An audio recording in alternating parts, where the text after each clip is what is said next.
Nombre, chapitre 28, 29 et 30. Les différents sacrifices, les vœux et les serments.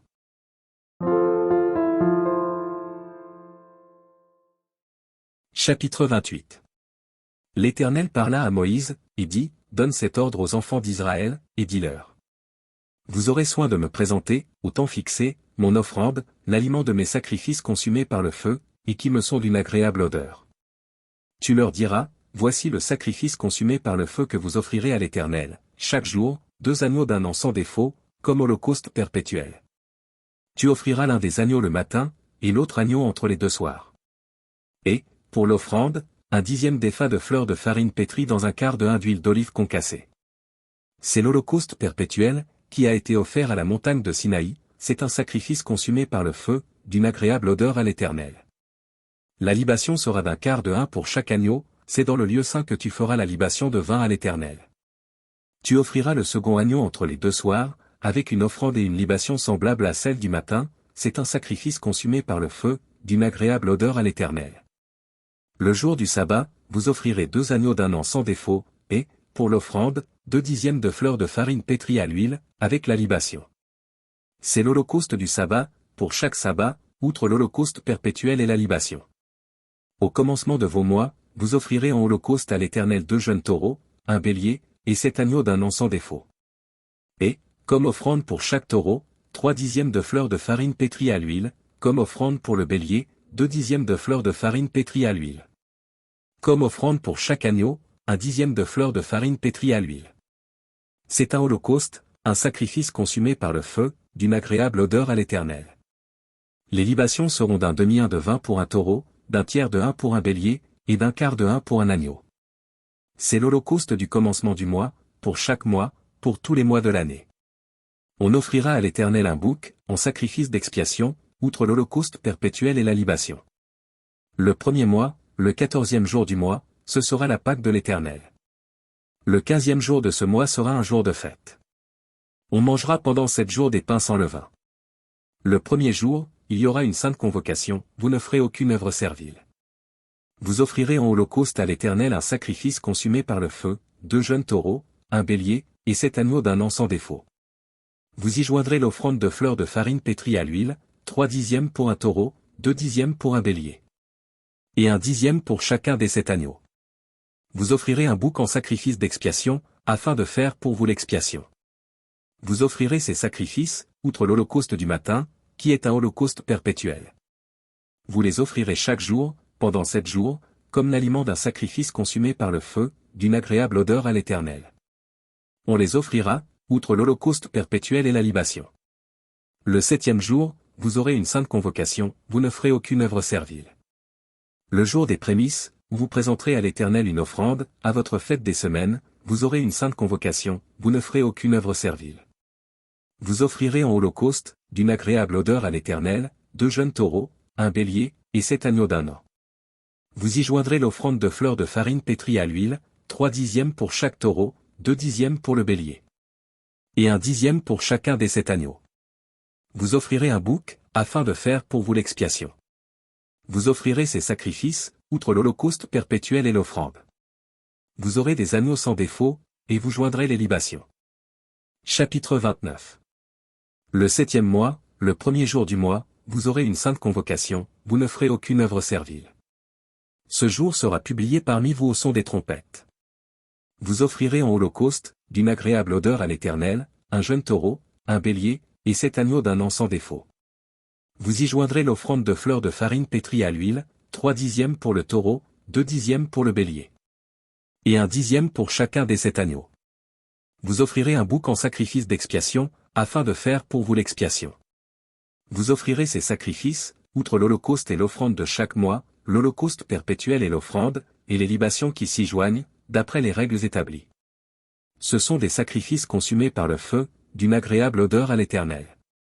Le 10e jour de ce 7e mois, vous aurez une sainte convocation, et vous humilierez vos âmes, vous ne ferez aucun ouvrage. Vous offrirez en holocauste, d'une agréable odeur à l'Éternel, un jeune taureau, un bélier, et 7 agneaux d'un an sans défaut. Vous y joindrez l'offrande de fleurs de farine pétrie à l'huile, 3/10 pour le taureau, 2/10 pour le bélier, et 1/10 pour chacun des 7 agneaux. vous offrirez un bouc en sacrifice d'expiation, outre le sacrifice des expiations, l'holocauste perpétuel et l'offrande, et les libations ordinaires. Le 15e jour du 7e mois, vous aurez une sainte convocation, vous ne ferez aucune œuvre servile. Vous célébrerez une fête en l'honneur de l'Éternel, pendant 7 jours.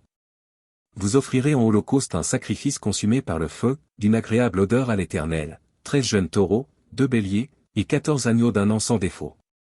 Vous y joindrez l'offrande de fleurs de farine pétrie à l'huile, 3 dixièmes pour chacun des 13 taureaux, 2 dixièmes pour chacun des 2 béliers. Et 1 dixième pour chacun des 14 agneaux. Vous offrirez un bouc en sacrifice d'expiation, outre l'holocauste perpétuel, l'offrande et la libation.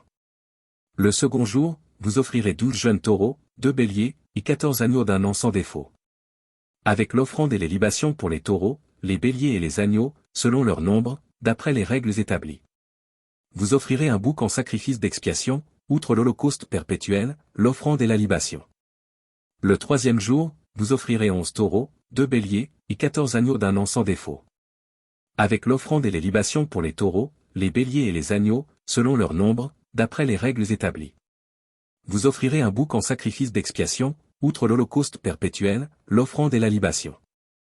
Le 4e jour, vous offrirez 10 taureaux, 2 béliers, et 14 agneaux d'un an sans défaut. Avec l'offrande et les libations pour les taureaux, les béliers et les agneaux, selon leur nombre, d'après les règles établies.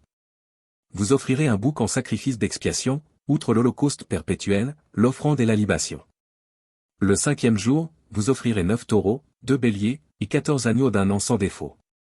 Avec l'offrande et les libations pour les taureaux, les béliers et les agneaux selon leur nombre, d'après les règles établies. Vous offrirez un bouc en sacrifice d'expiation, outre l'holocauste perpétuel, l'offrande et la libation. Le 6e jour, vous offrirez 8 taureaux, 2 béliers et 14 agneaux d'un an sans défaut. Avec l'offrande et les libations pour les taureaux, les béliers et les agneaux, selon leur nombre, d'après les règles établies. Vous offrirez un bouc en sacrifice d'expiation, outre l'holocauste perpétuel, l'offrande et la libation. Le 7e jour, vous offrirez 7 taureaux, 2 béliers, et 14 agneaux d'un an sans défaut. Avec l'offrande et les libations pour les taureaux, les béliers et les agneaux, selon leur nombre, d'après les règles établies. Vous offrirez un bouc en sacrifice d'expiation, outre l'holocauste perpétuel, l'offrande et la libation. Le 8e jour, vous aurez une assemblée solennelle, vous ne ferez aucune œuvre servile. Vous offrirez en holocauste un sacrifice consumé par le feu, d'une agréable odeur à l'Éternel, un taureau, un bélier, et 7 agneaux d'un an sans défaut. Avec l'offrande et les libations pour le taureau, le bélier et les agneaux, selon leur nombre, d'après les règles établies. Vous offrirez un bouc en sacrifice d'expiation, outre l'holocauste perpétuel, l'offrande et la libation. Tels sont les sacrifices que vous offrirez à l'Éternel dans vos fêtes, outre vos holocaustes, vos offrandes et vos libations, et vos sacrifices de prospérité, en accomplissement d'un vœu ou en offrande volontaire. Moïse dit aux enfants d'Israël tout ce que l'Éternel lui avait ordonné. Chapitre 30. Moïse parla aux chefs des tribus des enfants d'Israël, et dit, voici ce que l'Éternel ordonne.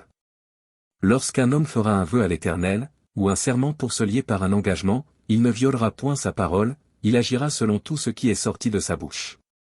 Lorsqu'une femme, dans sa jeunesse et à la maison de son père, fera un vœu à l'Éternel et se liera par un engagement. Et que son père aura connaissance du vœu qu'elle a fait et de l'engagement par lequel elle s'est liée, si son père garde le silence envers elle, tout vœu qu'elle aura fait sera valable, et tout engagement par lequel elle se sera liée sera valable.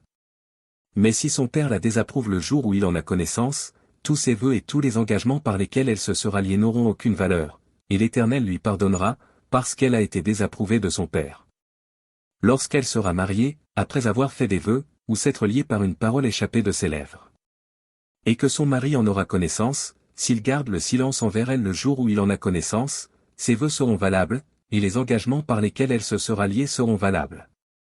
Mais si son mari la désapprouve le jour où il en a connaissance, il annulera le vœu qu'elle a fait et la parole échappée de ses lèvres, par laquelle elle s'est liée, et l'Éternel lui pardonnera. Le vœu d'une femme veuve ou répudiée, l'engagement quelconque par lequel elle se sera liée, sera valable pour elle. Lorsqu'une femme, dans la maison de son mari, fera des vœux ou se liera par un serment. Et que son mari en aura connaissance, s'il garde le silence envers elle et ne la désapprouve pas, tous ses vœux seront valables, et tous les engagements par lesquels elle se sera liée seront valables. Mais si son mari les annule le jour où il en a connaissance, tout vœu et tout engagement sorti de ses lèvres n'auront aucune valeur, son mari les a annulés, et l'Éternel lui pardonnera. Son mari peut ratifier et son mari peut annuler tout vœu, tout serment par lequel elle s'engage à mortifier sa personne. S'il garde de jour en jour le silence envers elle, il ratifie ainsi tous les vœux ou tous les engagements par lesquels elle s'est liée, il les ratifie, parce qu'il a gardé le silence envers elle le jour où il en a eu connaissance.